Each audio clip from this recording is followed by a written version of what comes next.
ನಮಸ್ಕಾರ. ಕನ್ನಡ ಒನ್ನೆಗೆ ಸ್ವಾಗತ. ನಾನು ನಿಮ್ಮ ಭಾಗ್ಯನಾರಾಯಣ ಬುಗ್ಗವರಪು. ಟಿಎಂಸಿ ಈಗ ಆಪತ್ತಿನಲ್ಲಿದೆ. ಬಿಜೆಪಿ ನಾಲ್ಕು ಕಡೆಯಿಂದ ಅದನ್ನು ಸುತ್ತುವರೆದಿದೆ. ಹೇಗಾದರೂ ಮಾಡಿ ಮಮತಾ ಬ್ಯಾನರ್ಜಿಯಿಂದ ಟಿಎಂಸಿಯನ್ನ ಕಿತ್ಕೊಂಡ್ಬಿಡ್ಬೇಕು, ತಮಗೆ ಬೇಕಾದವರ ಕೈಗೆ ಅದನ್ನು ಕೊಟ್ಟುಬಿಡ್ಬೇಕು. ಆ ಮೂಲಕ ಅಲ್ಲೊಂದು ಗುಲಾಮಿ ಒಂದು ವಿರೋಧ ಪಕ್ಷ ಇರಬೇಕು. ಎಲ್ಲಿ? ಪಶ್ಚಿಮ ಬಂಗಾಳದಲ್ಲಿ.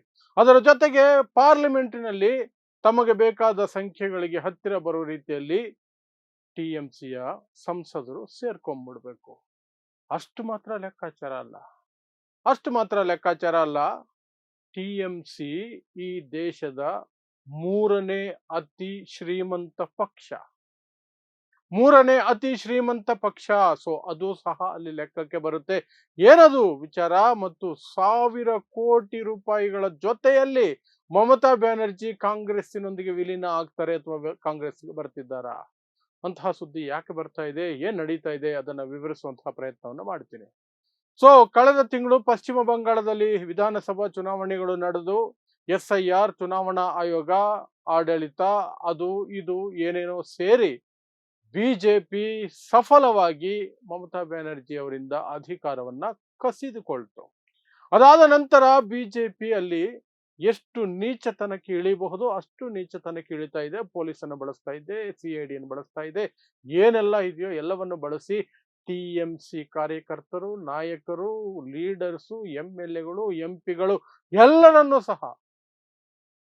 ಎಲ್ಲರನ್ನು ಹೆದರಿಸಿ ಬೆದರಿಸಿ ಆಮಿಷ ಒಡ್ಡಿ ಏನೇನೋ ಮಾಡಿ ತಮ್ಮ ಹತೋಟಿಗೆ ತೆಗೆದುಕೊಳ್ತಾ ಇದ್ದಾರೆ. ಹಿಂಸಾತ್ಮಕ ರೂಪದಲ್ಲೂ ತೆಗೆದುಕೊಳ್ತಾ ಇದ್ದಾರೆ, ರಾಜಕೀಯವಾಗೂ ತೆಗೆದುಕೊಳ್ತಾ ಇದ್ದಾರೆ, ಎಲ್ಲ ರೀತಿಯಲ್ಲೂ ತೆಗೆದುಕೊಳ್ತಾ ಇದ್ದಾರೆ. ಸೊ ಅಲ್ಲಿಗೆ ಪಶ್ಚಿಮ ಬಂಗಾಳದಲ್ಲಿ ತೃಣಮೂಲ ಕಾಂಗ್ರೆಸ್ 15 ವರ್ಷ ಆಡಳಿತ ನಡೆಸಿದಂತಹ ತೃಣಮೂಲ ಕಾಂಗ್ರೆಸ್ ಇವತ್ತು ವಿಲ ವಿಲ ವಿಲ ವಿಲ ಅಂತ ಒದ್ದಾಡ್ತಾ ಇದೆ. ಮತ್ತು ಅದನ್ನ ಸ್ಥಾಪನೆ ಮಾಡಿದಂತಹ ನಾಯಕಿ, 15 ವರ್ಷ ಮುಖ್ಯಮಂತ್ರಿಯಾಗಿ ಕೆಲಸ ಮಾಡಿದಂತಹ ನಾಯಕಿ ಮಮತಾ ಬ್ಯಾನರ್ಜಿ ಅಸಹಾಯಕ ಸ್ಥಿತಿಗೆ ತಲುಪಿಟ್ಟಿದ್ದಾರೆ. ಯಾಕೆಂದ್ರೆ 80ರಲ್ಲಿ 60ಕ್ಕಿಂತ ಹೆಚ್ಚು MLAಗಳು ಬಿಜೆಪಿ ಕಡೆಗೆ ಹೋಗ್ತಾ ಇದ್ದಾರೆ. 28ರಲ್ಲಿ 20ಕ್ಕಿಂತ ಹೆಚ್ಚು MP ಗಳು ಬಿಜೆಪಿ ಕಡೆ ಹೋಗ್ತಿದ್ದಾರೆ. ಅಲ್ಲಿಗೆ ಟೂ ಥರ್ಡ್ ಪಕ್ಷದಿಂದ ದೂರ ಹೋಗ್ತಿದ್ದಾರೆ. ಅಥವಾ ಪಕ್ಷವೇ ನಮ್ಮದು, ಮಮತಾ ಬ್ಯಾನರ್ಜಿನ ಒದ್ದು ಹೊರಗಾಗ್ತೀವಿ ಅನ್ನುವಂತಹ ಪರಿಸ್ಥಿತಿಗೆ ಹೋಗ್ತಾ ಇದೆ ಅಲ್ಲಿ.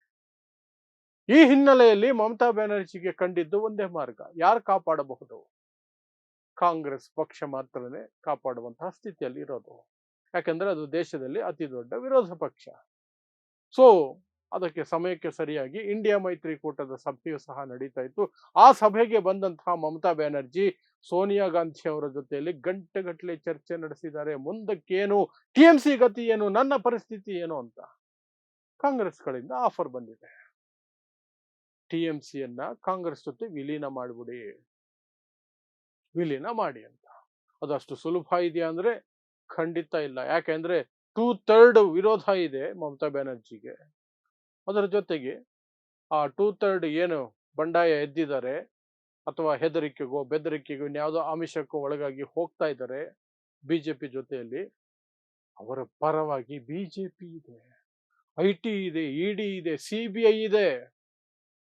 ಏನು ಮಾಡಕ್ಕಾಗಲ್ಲ ಮಮತಾ ಬ್ಯಾನರ್ಜಿಗೆ. ಆದರೂ ಒಂದು ಪ್ರಯತ್ನ, ಒಂದು ಆಫರು ಕಾಂಗ್ರೆಸ್ನಿಂದ ಬಂದಿದೆ. ನೀವು ಮರ್ಜ್ ಮಾಡ್ಕೊಂಬಿಡಿ ಕಾಂಗ್ರೆಸ್ ಜೊತೆಯಲ್ಲಿ, ಪ್ಲಸ್ ನಿಮಗೆ ಏನು ಕೊಡ್ತೀವಿ ನಾವು, ನಿಮ್ಮನ್ನ ರಾಷ್ಟ್ರೀಯ ಉಪಾಧ್ಯಕ್ಷರನ್ನಾಗಿ ಮಾಡ್ತೀವಿ ಕಾಂಗ್ರೆಸ್ ಪಕ್ಷಕ್ಕೆ. ನಿಮ್ಮ ತಮ್ಮನ ಮಗ ಏನಿದ್ದಾನೆ ಅಭಿಷೇಕ್ ಬ್ಯಾನರ್ಜಿ, ಆತನನ್ನ ಜನರಲ್ ಸೆಕ್ರೆಟರಿ ಮಾಡ್ತೀವಿ, ಬಂದ್ಬಿಡಿ ಎಲ್ಲರೂ ಸೇರ್ಕೊಂಡು ಟಿಎಂಸಿಯಿಂದ ಎಲ್ಲರನ್ನು ಕರ್ಕೊಂಡು ಮರ್ಜ್ ಮಾಡಿ ಕಾಂಗ್ರೆಸ್ಸಿಗೆ ಬಂದ್ಬಿಡಿ ಅಂತ. ಸೊ ಅಲ್ಲಿ ಬರೀ ನಂಬರ್ಗಳು ಮಾತ್ರ ಇರುವಂತಹದ್ದ, MLAಗಳು MP ಗಳು ಮಾತ್ರ ಇರುವಂತಹದ್ದ ಅಂದ್ರೆ ಇಲ್ಲ. ದೇಶದಲ್ಲಿ ಆರ್ಥಿಕವಾಗಿ ಮೂರನೇ ಅತಿ ಹೆಚ್ಚು ಹಣ ಹೊಂದಿರುವಂತಹ ಪಕ್ಷ ಟಿಎಂಸಿ.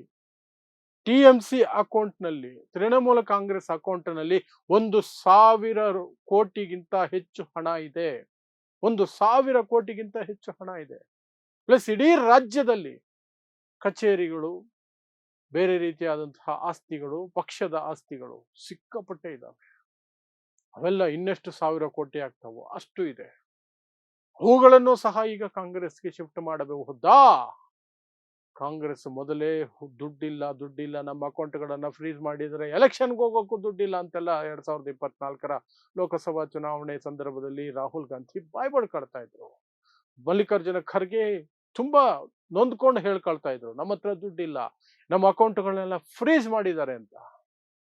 ಸೊ ಮಮತಾ ಬ್ಯಾನರ್ಜಿ ಬಂದ್ರೆ ಕೇವಲ ಅವ್ರು ಮಾತ್ರ ಬರಲ್ಲ, ಅವರ ಬೆಂಬಲಿಗರು ಬರಲ್ಲ, ಅವರ ಪಕ್ಷದ ಕಾರ್ಯಕರ್ತರು, ನಾಯಕರು, MLAಗಳು, MP ಗಳು ಮಾತ್ರ ಬರಲ್ಲ, ದೊಡ್ಡ ಮಟ್ಟದ ಹಣನೂ ಬರುತ್ತೆ, 1,000 ಕೋಟಿ ರೂಪಾಯಿಗಳ ಬ್ಯಾಂಕ್ ಬ್ಯಾಲೆನ್ಸ್ ಬರುತ್ತೆ ಅನ್ನುವಂತಹ ಸುದ್ದಿಗಳು ಈಗ ಓಡಾಡ್ತಾ ಇದ್ದಾವೆ. ಬಟ್ ಅದು ನಡೆಯುತ್ತಾ? ನಡೆಯೋದಕ್ಕೆ ಬಿಜೆಪಿ ಬಿಡುತ್ತಾ? ಅದು ನಡೆಯೋದಕ್ಕೆ ಮೋದಿ ಅಮಿತ್ ಶಾ ಬಿಡ್ತಾರಾ? ಅದು $1,000,000 ಪ್ರಶ್ನೆ.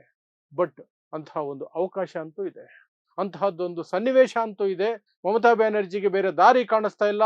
ಇಲ್ಲದೆ ಹೋದ್ರೆ ತನ್ನನ್ನೇ ಪಕ್ಷದಿಂದ ಉಚ್ಚಾಟನೆ ಮಾಡಿ ಇಡೀ TMC ಮುಕ್ಕಾಲು ಭಾಗ ಬಿಜೆಪಿಗೆ ಹೋಗುವ ಎಲ್ಲ ಸಾಧ್ಯತೆಗಳು ಕಾಣ್ತಾ ಇದ್ದಾವೆ, ಇನ್ಕ್ಲೂಡಿಂಗ್ ಮುಸ್ಲಿಂ MP ಗಳು, ಮುಸ್ಲಿಂ MLAಗಳು. ಸೊ ಈಗ ಆಗ್ತಿರುವಂತಹದ್ದು ಇದೇ ದೊಡ್ಡ ಬೆಳವಣಿಗೆ. ಇದರ ಜೊತೆಗೆ ಅಭಿಷೇಕ್ ಬ್ಯಾನರ್ಜಿ ನಿನ್ನೆ ರಾಹುಲ್ ಗಾಂಧಿ ಅವರ ಜೊತೆಯಲ್ಲಿ 1.5 ಗಂಟೆ ಕೂತ್ಕೊಂಡು ಚರ್ಚೆ ಮಾಡಿದ್ದಾರೆ. 1.5 ಗಂಟೆ. ಸೊ ಆ ಭೇಟಿ ಮತ್ತು ಸೋನಿಯಾ ಗಾಂಧಿ ಮತ್ತು ಮಮತಾ ಬ್ಯಾನರ್ಜಿ ಅವರ ಭೇಟಿ ಆಲ್ಮೋಸ್ಟ್ ಸೇಮ್ ಸಬ್ಜೆಕ್ಟ್ಗಳನ್ನ ಹೊಂದಿತ್ತು. ಮರ್ಜ್ ಮಾಡ್ತೀರಾ, ಏನು ಮಾಡ್ತೀರಿ, ಹೇಗೆ ಮಾಡ್ತೀರಿ, ಅದರ ಬಗ್ಗೆ ಒಂದು ನಿರ್ಧಾರಕ್ಕೆ ಬನ್ನಿ ಅಂತ ಕಾಂಗ್ರೆಸ್ ಹೇಳಿ ಕಳಿಸಿದೆ. ನಿಮ್ಮನ್ನ ಈ ರೀತಿ ನೋಡ್ಕೊಳ್ತೀವಿ, ನಾವು ಚೆನ್ನಾಗಿ ನೋಡ್ಕೊಳ್ತೀವಿ. ಮಮತಾ ಅವರಿಗೆ ಉಪಾಧ್ಯಕ್ಷ ಪಟ್ಟ, ರಾಜ್ಯಸಭೆಗೆ ಎಂಟ್ರಿ, ಪ್ಲಸ್ ಅಭಿಷೇಕ್ ಬ್ಯಾನರ್ಜಿಗೆ ನಾವು ಜನರಲ್ ಸೆಕ್ರೆಟರಿ ಮಾಡ್ತೀವಿ ಕಾಂಗ್ರೆಸ್ನಲ್ಲಿ ಅಂತ.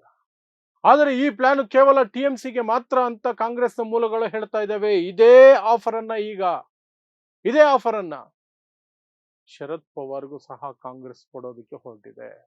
ಯಾಕಂದ್ರೆ ಶರದ್ ಪವಾರ್ ಅವರ ಬಳಿ ಇರುವಂತಹ 8 MP ಗಳನ್ನು ಸಹ ಕಸಿದುಕೊಳ್ಳೋದಕ್ಕೆ ಬಿಜೆಪಿ ಹೊಂಚು ಹಾಕಿ ಕಾಯ್ತಾ ಇದೆ. ಅದೇ ಆಫರ್ ಅನ್ನ ಈಗ ಉದ್ಧವ್ ಠಾಕ್ರೆಗೂ ಕಾಂಗ್ರೆಸ್ ಕೊಡುತ್ತಂತೆ. ಅಲ್ಲಿ 9 MP ಗಳಿದ್ದಾರೆ, ಅವರು ಸಹ ಆಪತ್ತಿನಲ್ಲಿದ್ದಾರೆ. ಬಿಜೆಪಿ ವಿರುದ್ಧನೇ ಬೆಳಗಾದ್ರೆ ಅವರ ಬೇಟೆಯಾಡುವ ಪ್ರಯತ್ನ ನಡೆಸ್ತಾ ಇದೆ. ಸೊ ಆ ಪಕ್ಷವೂ ಸಹ ಆಪತ್ತಲ್ಲಿದೆ. ಸೊ ಸಾಕಷ್ಟು ಪ್ರಾದೇಶಿಕ ಪಕ್ಷಗಳು, ಅದರಲ್ಲೂ ವಿಶೇಷವಾಗಿ ಕಾಂಗ್ರೆಸ್ನಿಂದ ಹೊರಗಡೆ ಹೋಗಿ ಹೊಸ ಪಕ್ಷ ಕಟ್ಟಿಕೊಂಡು ಆ ಪಕ್ಷಗಳು ಉದಯ ಆಯ್ತಲ್ಲ, ಅಂತಹ ಉದಯವಾದಂತಹ ಪಕ್ಷಗಳು ವಾಪಸ್ಸು ವಾಪಸಿ ರೀತಿಯಲ್ಲಿ ಕಾಂಗ್ರೆಸ್ ಕಡೆಗೆ ಬರಬೇಕು ಅನ್ನೋದು ಕಾಂಗ್ರೆಸ್ನ ಲೆಕ್ಕಾಚಾರ. ಅಖಂಡ ಕಾಂಗ್ರೆಸ್ ಅಂತ ಕರೆಯೋದಕ್ಕೆ ಶುರು ಮಾಡಿದ್ದಾರೆ. ಈಗ ಎಲ್ಲ ಹಳೆಯ ಬೇರುಗಳು ಅಥವಾ ಹಳೆಯ ಕೊಂಬೆಗಳೇನಿದೆಯಲ್ಲ, ಒಂದೇ ಬೇರು ಒಂದೇ, ಬಟ್ ಕೊಂಬೆಗಳಾಗಿ ನಾವು ಬೇರೆ ಬೇರೆ ಆಗಿದ್ವಲ್ಲ, ಎಲ್ಲ ಬನ್ನಿ ಒಂದು ಕಡೆಗೆ ಸೇರೋಣ, ಬಿಜೆಪಿಯನ್ನು ಸೋಲಿಸೋಣ ಅನ್ನುವಂಥದ್ದು ಈಗ ಕಾಂಗ್ರೆಸ್ನ ಹೊಸ ಮಂತ್ರವಾಗಿದೆ, ಹೊಸ ಲೆಕ್ಕಾಚಾರ ಆಗಿದೆ. ಬಟ್ ಅದು ಎಷ್ಟು ಸಫಲ ಆಗುತ್ತೆ ಗೊತ್ತಿಲ್ಲ. ಮಮತಾ ಬ್ಯಾನರ್ಜಿ ವಿಲೀನಕ್ಕೆ ಒಪ್ಕೊಳ್ತಾರ, ಅದು ಸಹ $1,000,000 ಪ್ರಶ್ನೆ.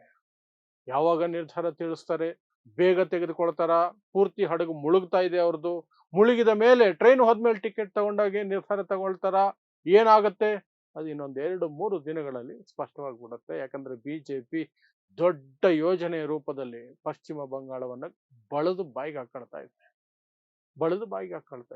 ವಿರೋಧ ಪಕ್ಷ ರಹಿತ ಪಶ್ಚಿಮ ಬಂಗಾಳ ಆಗೋ ಎಲ್ಲ ಸಾಧ್ಯತೆಗಳು ಕಾಣ್ತಾ ಇದೆ. ಸೊ ಈಗ ಏನಾಗುತ್ತೆ ಮುಂದಕ್ಕೆ, ಮಮತಾ ಬ್ಯಾನರ್ಜಿ ಅವರ ನಿರ್ಧಾರ ಏನಾಗುತ್ತೆ, ಶರದ್ ಪವಾರ್ ನಿರ್ಧಾರ ಏನಾಗುತ್ತೆ, ಉದ್ಧವ್ ಠಾಕ್ರೆ ಅವರ ನಿರ್ಧಾರ ಏನಾಗಿರುತ್ತೆ, ಅದರ ಮೇಲೆ ಈ ಕಾಂಗ್ರೆಸ್ಸಿನ ಅಖಂಡ ಕಾಂಗ್ರೆಸ್ ಲೆಕ್ಕಾಚಾರ ಇದೆಯಲ್ಲ, ಪ್ಲಸ್ TMC ಬಂದ್ರೆ 1,000 ಕೋಟಿ ರೂಪಾಯಿಗಳು ಬ್ಯಾಂಕ್ ಬ್ಯಾಲೆನ್ಸ್ ಸಹ ಬರುತ್ತಲ್ಲ, ಅದರ ಸುತ್ತ ಬಂದಿರುವಂತಹ ಸುದ್ದಿಗಳು. ಸೊ ನೋಡ್ತಾ ಇರಿ ಸಮಾಜಕ್ಕಾಗಿ ಕನ್ನಡ 1 ನ್ಯೂಸ್. ನಮಸ್ಕಾರ.